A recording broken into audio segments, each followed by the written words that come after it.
मैं पहले से कह रहा हूं कि आर्थिक सुनामी आने वाली है।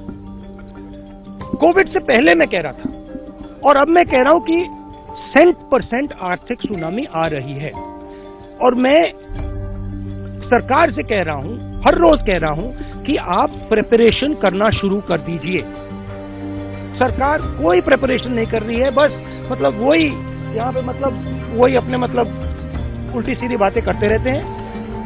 मगर जो फंडामेंटल प्रिपरेशन करनी है हिंदुस्तान को डिफेंड करने के लिए, प्रोटेक्ट करने के लिए, जो राष्ट्रवाद की बात होती है, वो नहीं हो रहा है। और मैं दुख से कह रहा हूं कि यहाँ पे ऐसा इकोनॉमिक झटका पड़ने वाला है कि करोड़ों लोगों को नुकसान होगा, दुख पहुंचेगा करोड़ों लोगों को, मगर कोई सुन नहीं रहा है। चेत जाइए, जाग जाइए, इस देश के हालात को समझ लीजिए, अन्यथा ये देश अंधेरी गुफा में चला जाएगा और उसके बाद आपके पास कोई विकल्प ही नहीं बचेगा कि आप उस अंधेरी गुफा से बाहर निकले तो कैसे निकले।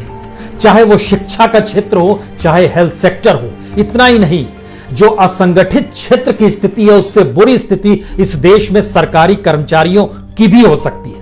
उनको देने के लिए वेतन सरकारों के पास नहीं बचेगा, कोई कर्ज नहीं देगा, रिजर्व बैंक नोट छापने की स्थिति में नहीं रहेगा। अंतर्राष्ट्रीय तौर पर IMF और वर्ल्ड बैंक जो लोन देते हैं उसका इंटरेस्ट रेट इतना बढ़ा देंगे या फिर वह अपनी पॉलिसीज को लेकर आएंगे कि उसी लाइन पे आप देश को चलाइए, तभी हम आपको पैसा देंगे। ऐसी स्थिति इस देश के भीतर में आ सकती है, क्योंकि इस देश को संभालने का विजन मौजूदा सरकार में नहीं है।